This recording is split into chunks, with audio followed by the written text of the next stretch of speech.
আজকে আমরা ফাংশন সম্পর্কে কিছু তথ্য জেনে নিই। দুটো সেট আছে মনে করো, সেই সেটগুলি নন এমটি, এ এবং বি।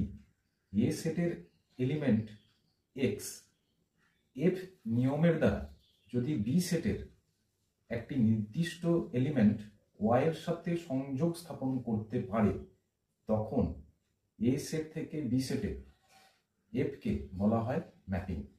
এ একটি সেট, সেই সেটটিতে 1 2 3 এই তিনটি এলিমেন্ট আছে। বি আরেকটি সেট, এটিতে মনে কর এ বি সি ডি এই চারটি এলিমেন্ট আছে। এবার 1 দেখ এর সাথে সংযুক্ত হলো, 2 বি এর সাথে সংযুক্ত হলো, 3 সি এর সাথে সংযুক্ত হলো। কি দেখতে পেলাম? এ সেটের প্রত্যেকটি পদ বি সেটের কোনো না কোনো পদের সাথে রিলেশন তৈরি করেছে একটি নিয়মের মাধ্যমে। সেই নিয়মটি হলো এফ, এবং ইহা কি বলা হবে? ফাংশন। এ সেটের 1 2 3 যে এলিমেন্টগুলি রয়েছে, এই এলিমেন্টগুলিকে রিপ্রেজেন্ট করছে স্মল এক্স। তাহলে এফ নিয়মের মাধ্যমে আমরা যখন বি সেটে আসছি, বি সেটের এলিমেন্টগুলো যারা এ সেটের সাথে সংযুক্ত হয়েছে তাদেরকে আমরা রিপ্রেজেন্ট করব এফ অফ এক্স দ্বারা।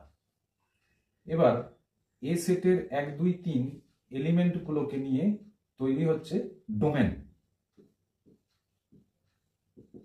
বা ক্ষেত্র। বি সেটের সমস্ত এলিমেন্টগুলোকে নিয়ে তৈরি হচ্ছে কোডোমেন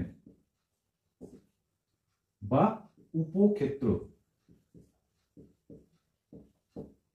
এবার বি সেটের কিছু এলিমেন্ট রয়েছে দেখ, যারা এ সেটের সাথে রিলেশন তৈরি করেছে।